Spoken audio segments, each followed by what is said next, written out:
ऊटी अपने दोस्त राजू की शादी में आया हुआ था। अतुल की पत्नी बहुत खुश थी। वह दोनों रोज ऊटी की पहाड़ियों पर बसे सुंदर जंगल में घूमने निकल जाते और शाम को घर लौटते। राजू की शादी के 2 दिन बाद अतुल को अचानक याद आया कि उसका दोस्त एंडी शादी में नहीं आया, जबकि एंडी भी ऊटी में ही रहता था, लेकिन उसका गांव ऊटी शहर से थोड़ी दूर एक पहाड़ी पर था। अतुल ने सुन रखा था कि एंडी का गांव प्राकृतिक सौंदर्य से भरा हुआ है।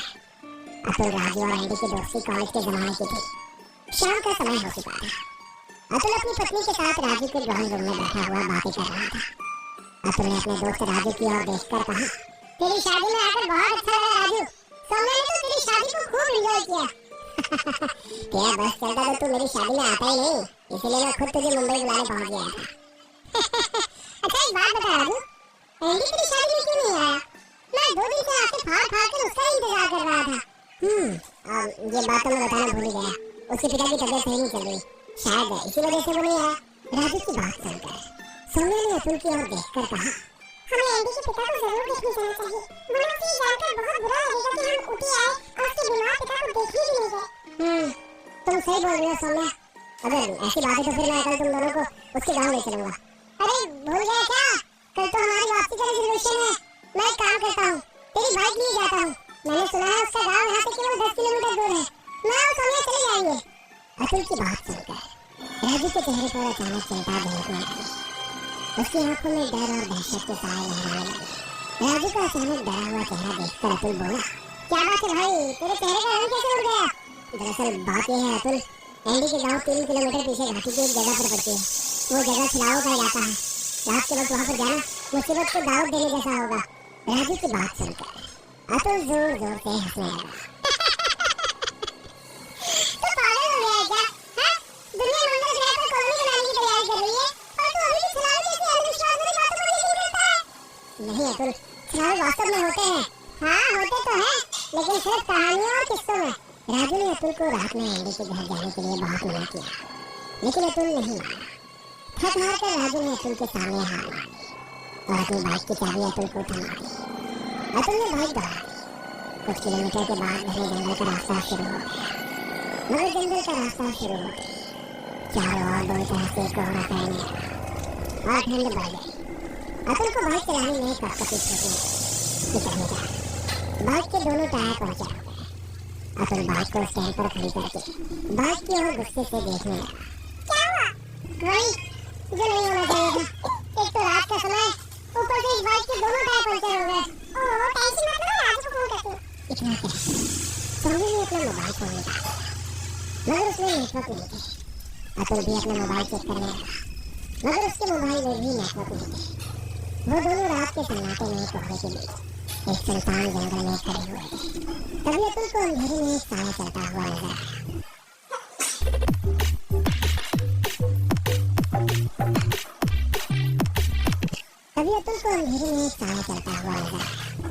कुछ ही देर में वो साया उन दोनों के करीब आ गया।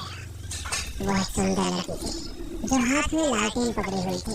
लगता है आप दोनों परदेसी हो, रास्ता भटक गए हो। हाँ, आपने सही पहचाना।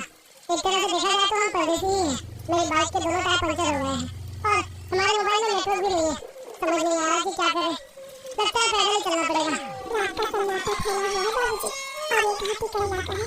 यहाँ जंगली जानवर रात में टहलते रहते हैं। पैदल जाने में तुम दोनों को खतरा हो सकता है। घाटी का नाम सुनकर सौम्या बुरी तरह से चौंक गई।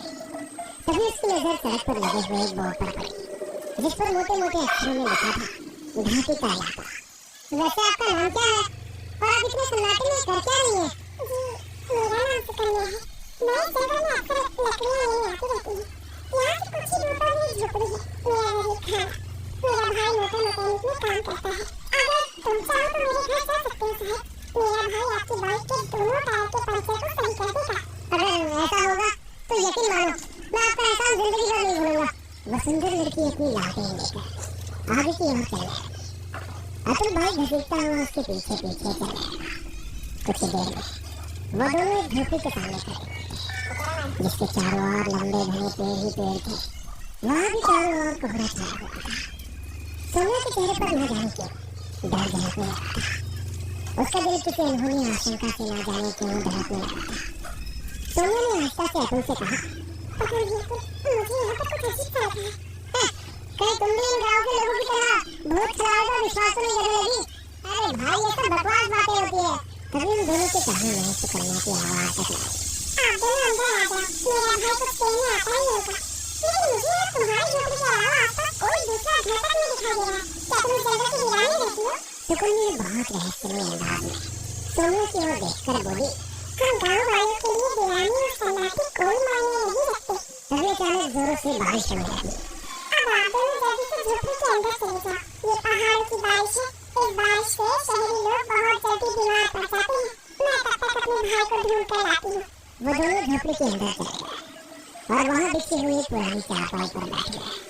मगर उन दोनों को वहाँ बैठे बैठे काफी देर हो गई थी। बाहर अभी भी बारिश हो रही थी। सोनिया ने अपनी घड़ी देखी तो वो 4 बजे।